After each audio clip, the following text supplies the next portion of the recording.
Berarti kalau misalnya punya suami mah enak Mbak ya, kalau ke pasar kan ada yang nemenin tuh. Apalagi kalau Mbak Ernia kan sering ke ladang atau sering berburu sama orang. Kalau ada suami mungkin sama suami yang nemenin. Ya iyalah, kalau ada suami, pasti sama suami yang nemenin. Nggak mungkin saya sendirian lagi. Mau ke pasar, mau ke ladang, mau kemana-mana juga pasti sama suami, berdua gitu. Nggak sendiri-sendiri lagi. Jangan lupa klik tombol subscribe dan aktifin lonceng notifikasinya. Terima kasih.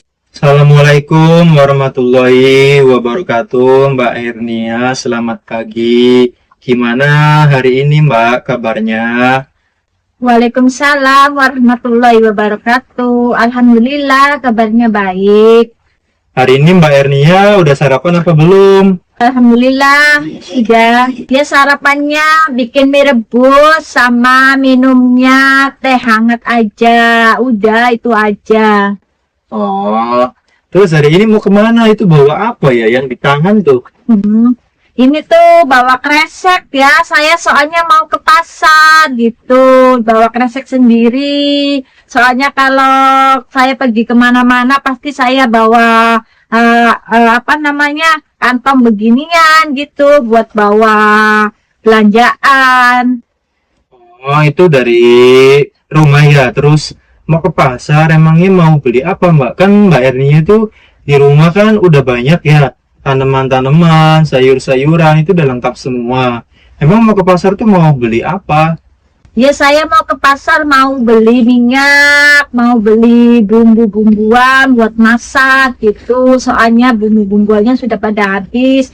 Lah kalau masalah sayur-sayuran kan saya bisa ambil di kebun gitu. Sekalian mau beli beras juga, habis semua. Jadi makanya saya pergi ke pasar ya. Walaupun pasarnya tuh jauh ya. Rumahnya tuh di atas, naik gunung kan. Pasarnya jauh, dari atas turun ke bawah juga lumayan gitu, ngos-ngosan, belum nanti baliknya naik ke atas ngos-ngosan juga ya. Beginilah namanya juga kehidupan di desa ya, jadi ya perlu perjuangan, mau ke pasar mau kemana gitu. Emang nggak ada yang nemenin gitu kalau misalkan ponakan kek atau adiknya biar bisa bawain barang-barangnya. Soalnya tadi kan bilang ya beli bahan-bahan bumbu, terus beli minyak, beli beras, kan banyak tuh bawaannya. Kenapa nggak minta temenin saudaranya?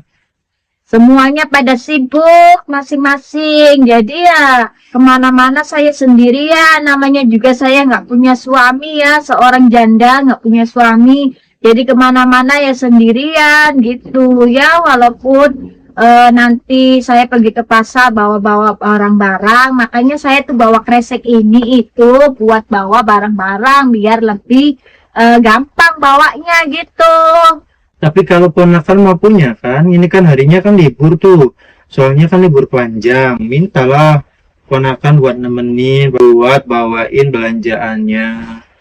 Ya memang ini hari libur, oleh karena itu semuanya pada sibuk masing-masing ya. Mungkin pergi jalan-jalan atau kemana, pada liburan lah semuanya. Nah saya sendirian kan ya, terpaksa saya kemana-mana sendirian karena saya nggak ada suami. Makanya saya kenapa selalu bilang saya mencari suami itu, karena ya begini, biar apa, biar kemana-mana saya ada yang nemenin gitu, nggak sendiri lagi gitu.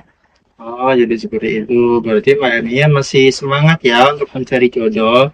Iyalah, saya masih semangat, tapi entah kenapa orang-orang banyak banget yang menghina saya atau ngibulin saya, ngatain saya yang nggak bagus-bagus gitulah, yang nggak ada bener-benernya. Tapi saya sih dibikin happy aja lah, nggak mikirin omongan orang, karena omongan orang itu kalau dipikir-pikir nyakitin juga gitu.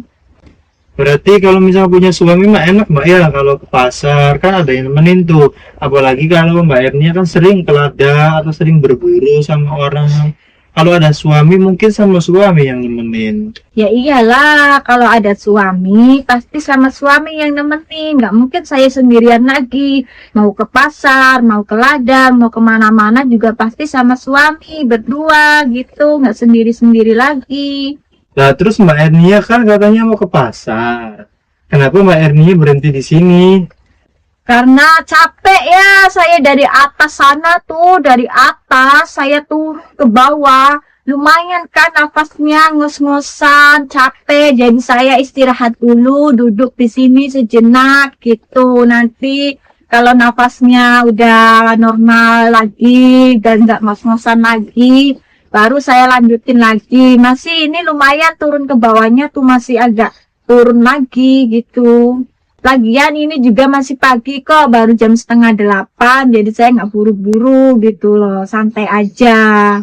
Oh iya, sekarang kan bahan-bahan bumbu dapur, bahan-bahan minyak, beras itu udah pada naik. Emang Mbak Ernia punya duit? Katanya kalau misalkan kerja serabutan, itu dibayarnya kan lumayan ya, lumayan sedikit. 15-30 ribu. Emang duitnya ada, soalnya beras pun mahal loh Mbak, apalagi minyak 1 liter itu 20 ribu, beras 1 liter 16 ribu, belum bumbu lain. Emang duitnya Mbak ada gitu? Ya memang, apalagi sekarang kan tahun baru ya, semua pada naik bahan-bahan tuh. Ya memang, semua pada mahal. Ya karena saya kan harus menuhin kebutuhan saya juga ya, butuh makan, butuh ini itu. Ya kalau masalah duit ada atau enggaknya, kalau saya belanja pasti ada, itu saya simpanan dari sehari-hari saya kerja, saya kumpulin, karena enggak setiap hari saya pergi ke pasar tuh.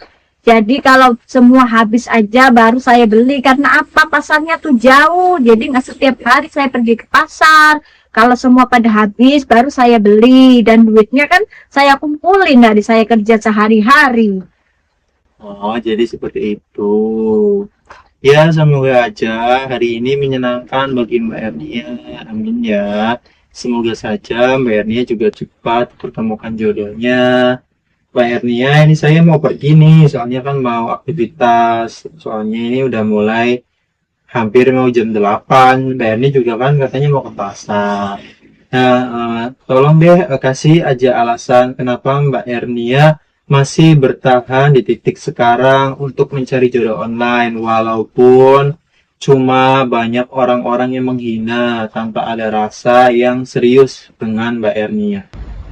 Kenapa sampai detik ini saya masih semangat walaupun banyak hinaan di luar sana tentang saya yang berkomentar yang tidak sepantasnya dan banyak komentar yang negatif, tapi saya masih menanggapinya dengan positif dan serius. Karena apa? Karena di sini saya betul-betul mencari suami yang benar-benar serius sama saya, yang benar-benar bisa menerima keadaan saya, status saya, yang bertanggung jawab dan bekerja keras. Untuk orang-orang yang berkomentar tidak baik buat saya, sekarang saya mohon untuk kalian boleh berkomentar sesuka hati kalian, tapi sebelum kalian berkomentar yang negatif terhadap saya, kalian cari tahu dulu kebenarannya sebelum kalian berkomentar. Karena apa yang kalian katakan itu sebetulnya itu tidak benar. Tapi jika kalian berkomentar seperti itu hak kalian. Tapi kalau menurut saya, sebelum kalian berkomentar yang tidak bagus, kalian cari tahu dulu kebenarannya, baru kalian berkomentar.